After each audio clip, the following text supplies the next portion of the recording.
चलिए जानते हैं देश और दुनिया के सिलेक्टेड काम की और महत्वपूर्ण 50 बड़ी खबरों को सिर्फ 10 मिनट में। पर अभी तक आपने इस वीडियो को लाइक नहीं किया है तो लाइक कर दीजिए। रामलला की 3 प्रतिमाओं में एक का हुआ चयन बहुमत से चुनी जाएगी। श्री राम जन्मभूमि तीर्थ क्षेत्र ट्रस्ट के महासचिव चंपत राय बोले, जिसमें दिव्यता होगी उसी मूर्ति की प्राण प्रतिष्ठा होगी। मंदिर परिसर में बनी जटायु की प्रतिमा पर पुष्पांजलि अर्पित की जाएगी।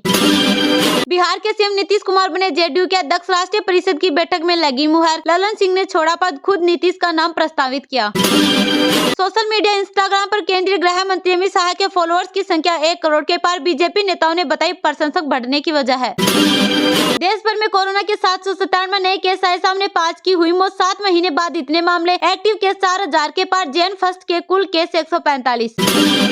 लोकसभा चुनाव तक भी नहीं टिक पाएगा विपक्षी गठबंधन इंडिया। बंगाल की सीएम ममता बनर्जी ने कांग्रेस और लेफ्ट को दिखाया ठेंगा। दिल्ली समेत 5 राज्यों में कोहरे का रेड अलर्ट हुआ। 271 फ्लाइट्स हुई लेट। यूपी के 7 शहरों का अधिकतम तापमान मैसूरी से भी कम। दिल्ली पंजाब की झांकी रिजेक्ट। आम आदमी पार्टी ने केंद्र का बदला बताया। सीएम मान बोले, जिन राज्यों की झांकी सिलेक्ट हुई 80% में भाजपा सरकार। नए साल पर सरकारी कर्मचारियों की मौज। मध्य प्रदेश की मोहन यादव सरकार 4% महंगाई भत्ते का गिफ्ट देने वाली है। राज्य के कर्मचारियों को अभी 42% की दर से महंगाई भत्ता मिलता है। भारत 5 साल में 50 सैटेलाइट करेगा लॉन्च। खुफिया जानकारी जुटाएंगे इसरो के चीफ। आज सोमनाथ ने G20 सैटेलाइट के लिए सदस्य देशों से मांगी मदद। रामलला को ठंड से बचाने के लिए ओढ़ाई गई जयपुर से लाई स्पेशल रजाई। सर्दी से निपटने के लिए ब्लोअर का भी हो रहा इस्तेमाल। अयोध्या में राम मंदिर की प्राण प्रतिष्ठा में शामिल नहीं होंगे माकपा नेता सीताराम येचुरी। भाजपा पर लगाया राजनीतिकरण का आरोप। सपा प्रमुख अखिलेश यादव ने कांग्रेस पर लगाया चुनावी मुद्दा हड़पने का आरोप। कांग्रेस नेता राहुल गांधी ने सपा प्रमुख के दावे पर दिया जवाब। अयोध्या के श्रीराम एयरपोर्ट का नाम बदलकर महर्षि वाल्मीकि किया। प्राण प्रतिष्ठा में गर्भगृह में मोदी योगी समेत 5 लोग रहेंगे। पीएम रामलला को काजल लगाएंगे। भारत फिलीपींस में नौसैनिक युद्धाभास से चीन नाराज। कहा, हमारे मामले में तीसरा देश दखल न दे। फिलीपींस चीनी क्षेत्र में घुसपैठ कर रहा। सूर्य पर 6 जनवरी को शाम 4 बजे लैंग्रेज पॉइंट पहुंचेगा आदित्य एल फर्स्ट। इसरो प्रमुख ने बताया, इसके साथों इक्विपमेंट्स अच्छे से काम कर रहे। सही समय पर फैसला लेकर बताएंगे। राम मंदिर प्राण प्रतिष्ठा में शामिल होने को लेकर कांग्रेस ने दिया अपडेट। केसी वेणुगोपाल ने जताया आभार। पंजाब के मंत्री अमन अरोड़ा की बड़ी मुश्किलें। विस सदस्यता रद्द करने के लिए अकाली दल का स्पीकर को लिखा लेटर। 2 साल की हो चुकी सजा। झारखंड के सीएम हेमंत सोरेन का सरकार के 4 साल होने पर किया बड़ा ऐलान। 50 साल वालों को भी मिलेगी वृद्धावस्था पेंशन। झारखंड सरकार में कोई अफरा तफरी नहीं हुई। गणतंत्र दिवस परेड के लिए दिल्ली पंजाब की झांकी रिजेक्ट होने पर भड़के स्वास्थ्य मंत्री सौरभ भारद्वाज। बोले, आम आदमी पार्टी से बदला ले रही केंद्र सरकार। राघव चड्ढा को राज्यसभा में आम आदमी पार्टी का लीडर नहीं मानते उपराष्ट्रपति जगदीप धनखड़। पार्टी की बड़ी मुश्किलें। धनखड़ ने दिया आम आदमी पार्टी को झटका। दिल्ली में हिंसा या मॉब लिंचिंग में मरने वालों को मिलेगा मुआवजा। उपराज्यपाल वीके सक्सेना ने दी मंजूरी। 30 दिनों के भीतर भुगतान का प्रस्ताव। संस्कृति से प्रेरित होती है प्रत्येक राष्ट्र की अपनी अनूठी जीवनशैली। राष्ट्रीय स्वयंसेवक संघ प्रमुख मोहन भागवत ने किया ऐलान। कांग्रेस नेता शशि थरूर ने 2024 में आखिरी चुनाव लड़ने के दिए संकेत। फिर मुहावरे से दी सफाई। राजनीति में कभी नहीं शब्द कभी नहीं बोला जाता। आईटी मिनिस्टर ने वाशिंगटन पोस्ट के आरोपों को किया खारिज। कहा, आपकी कहानी आधा सच पूरी सजावट है। एप्पल सिक्योरिटी अलर्ट से जुड़ा है मामला। लोकसभा चुनाव के लिए तैयार होंगे मास्टर ट्रेनर्स। ईवीएम और वीवीपीईटी से जुड़ी हर जानकारी से कराया जाएगा रूबरू। होगी सख्त निगरानी। हरियाणा के अखाड़े में राहुल गांधी का वीडियो। महिला पहलवान बोली, WFI से ब्रजभूषण के करीबी संजय को हटाए, हमारा फ्यूचर इसी में सेफ। बंगाल में लोकसभा चुनाव टीएमसी बनाम बीजेपी होगा। ममता बनर्जी ने किया दावा। बीजेपी और इंडिया के बीच मिली भगत। सीट शेयरिंग पर कोई समझौता नहीं। पीएम मोदी की विदेश नीति से रुकी कतर में भारतीयों की फांसी। भाजपा ने कहा, यह है भारत के कूटनीतिक प्रयासों की जीत। कन्नड़ साइन बोर्ड विवाद। ऑर्डिनेंस लगाएगी सिद्धारमैया सरकार। सीएम बोले, यह 28 फरवरी को होगा लागू। प्रदर्शनकारियों को चेतावनी, विरोध करे लेकिन कानून हाथ में न ले। उदय कोटक ने $30 ट्रिलियन का जीडीपी प्लान किया। शेयर वित्त मंत्री निर्मला सीतारमण ने कहा, धन्यवाद। कोटक बोले, भारत के बचतकर्ता अब इन्वेस्टर्स में बदले। छत्तीसगढ़ में गोबर गौमूत्र से बनी देश की पहली चटाई। गौशाला में 54 कारीगरों ने 11 माह में किया तैयार। पीएम मोदी को देंगे उपहार के रूप में। हम सभी के एक है पूर्वज। राष्ट्रीय स्वयंसेवक संघ के प्रमुख मोहन भागवत बोले, प्रत्येक राष्ट्र की होती है अपनी अनूठी जीवन शैली। आम आदमी पार्टी के मंत्री बोले, हरियाणा हिमाचल का पंजाब में विलय करो। बुल्लन ने कहा, केंद्र वापस महापंजाब बनाए, हरियाणा सीएम बोले ये उनकी बड़ी सोच। टाटा सन्स चेयरमैन चंद्रशेखरन ने कर्मचारियों को दिया न्यू ईयर मैसेज, कहा अगला दशक उन कंपनियों का जो कस्टमर को बेहतरीन अनुभव देने में माहिर होगी। सुखदेव सिंह गोगामेडी की हत्या के आरोपी के घर पर चला बुलडोजर, अवैध निर्माण गिराया गया। जयपुर के खातीपुरा इलाके में हुआ एक्शन। पीएम डिग्री मानहानि केस की अगली सुनवाई 11 जनवरी को होगी। संजय सिंह को मेट्रो कोर्ट में पेश होने का आदेश, केजरीवाल को मिली फिलहाल राहत। रामलला के दर्शन करने वालों में खासा क्रेज। भोपाल से 2 ट्रेनें, इनमें फरवरी अंत तक वेटिंग। ट्रेवलर्स पर 28 जनवरी से फरवरी तक होगी बुकिंग।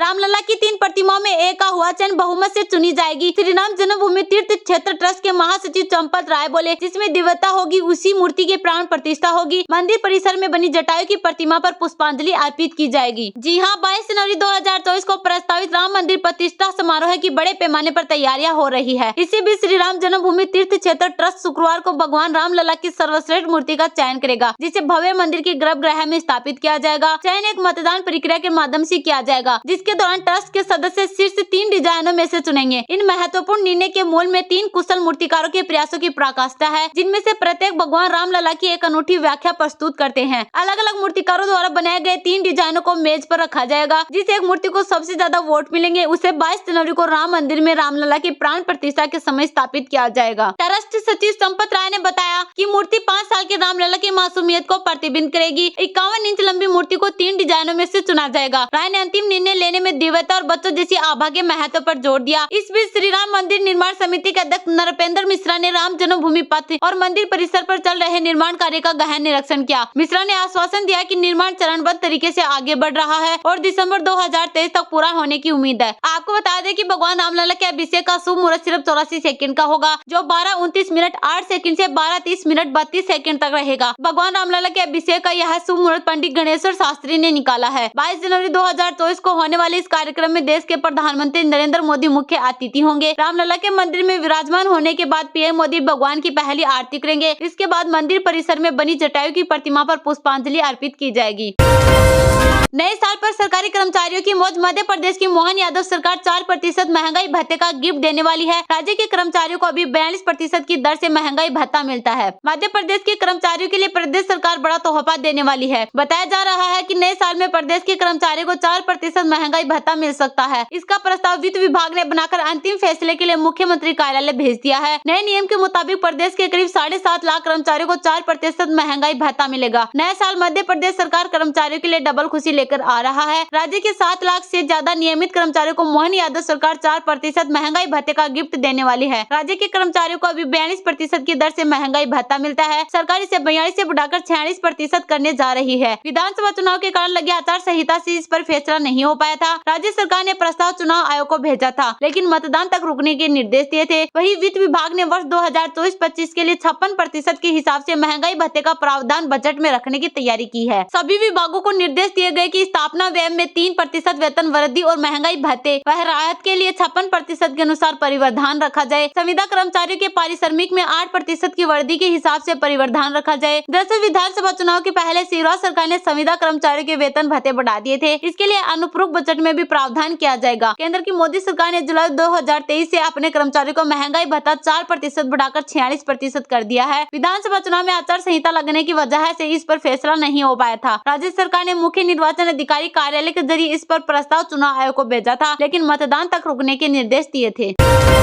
झारखंड के सीएम हेमंत सोरेन का सरकार के 4 साल होने पर क्या बड़ा ऐलान। 50 साल वालों को भी मिलेगी वृद्धावस्था पेंशन। झारखंड सरकार में कोई अफरा तफरी नहीं हुई। झारखंड के मुख्यमंत्री हेमंत सोरेन ने वृद्धावस्था पेंशन के लिए योग्यता आयु 60 साल से घटाकर 50 साल करने और राज्य में अपने ऑफिस स्थापित करने वाली कंपनियों में 75% नौकरियों को स्थानीय लोगों के लिए आरक्षित करने का ऐलान किया है। सोरेन ने अपनी सरकार की 4थी वर्षगांठ पर यह घोषणा की है। इसके साथ ही उन्होंने युवाओं को फ्री कोचिंग देने की भी घोषणा की और केंद्र पर आरोप लगाते हुए कहा कि 1,36,000 करोड़ दूसरे राज्यों को मिल रहा है, लेकिन हमें पैसा नहीं मिलता। हेमंत सोरेन ने कहा कि झारखंड देश का सबसे गरीब राज्य है। यह कोरोना और सूखे से जूझता रहा है। यहाँ सबसे ज्यादा किसान और मजदूर रहते हैं। ऐसे राज्य के लिए आपदा या अभिशाप के बराबर है। कोरोना के दौरान कई राज्यों में इंसानों की मौत हुई, लेकिन ऐसी स्थिति में झारखंड सरकार में कोई अफरा तफरी नहीं हुई। उन्होंने भाजपा पर भी जमकर हमला बोला और कहा कि झारखंड राज्य लड़कर मिला है। नवजात झारखंड को खड़ा करने के लिए जिन लोगों को 20 साल राज्य मिले, उनके कार्यकाल में किसान भूखे मरने लगे। डबल इंजन की भी सरकार बनाई, लेकिन सब सत्यानाश कर दिया। उन्होंने जनता को संबोधित करते हुए कहा कि आपके आशीर्वाद से हम राज्य में हैं। यह सरकार दिल्ली से नहीं, राज्य के हेडक्वार्टर से नहीं बल्कि गांव से चलेगी। सीएम सोरेन ने कहा कि झारखंड में इस बार बीमाकृत भैंस बांटी जाएगी। उन्होंने कहा कि राज्य का पशुधन पर इसलिए जोर है कि हमारे देश में मांस की खपत ज्यादा है। यह ज्यादातर दूसरे राज्यों से आता है, इसलिए पशुपालन को हम बढ़ावा दे रहे हैं।